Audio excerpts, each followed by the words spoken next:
Okay, so you didn't get into medical school, so what should you do in your gap year between right now and when you reapply? This is a really good question, and people ask it to me all the time, and I'm happy to help with it because it is a very, very common occurrence. In fact, I always like to remind people that it's okay if you didn't get to medical school your first attempt, your second attempt, your third attempt, because people forget that the average age of a medical student last year was 24, 25 years old, I think, and that's a very common occurrence. Sometimes it goes all the way up to 27. It takes an average of 2 to 3 years to get into medical school. It is quite the accomplishment. But the way to streamline this process is to use your year off in a very, very effective way, so we're going to cover that today.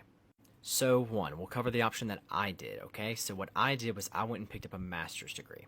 It was a master's in biomedical sciences. It was a 1 year program. It was very, very rigorous. We had the same teachers that the medical school had. The classes were really, really helpful for my first year of medical school, and honestly, it really made me stand out. It's not a super uncommon occurrence anymore for people to go pick up a 1 year master's degree. I actually highly recommend this because, once again, it really makes you stand out. Another option that people do is they go get a master's in public health. That's a good option. I think this is great, especially if you have an interest in public health, and this is where I say that interests really matter. If that is truly what interests you, then I think you should really double down and get a master's in that in your gap year. If not, then I would actually say it's really advantageous to go with something like biomedical sciences because it's really heavy in physiology, really heavy in pharmacology, really heavy in anatomy, and we even had a cadaver lab in mine. This helped me so tremendously in my first year of medical school, I can't even tell you. So if you don't have such a significant interest in like public health in general, then maybe go with a different field. If you do have that interest, then that will best serve you.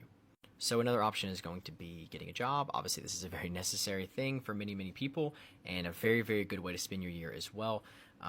So things like phlebotomy can be a good option. This is not something that I originally thought of before I was in medical school, but a pre-med counselor that I was talking to at a medical school was like, oh yeah, like we love when we see phlebotomists applying, like people who did that in their gap year. And here's why.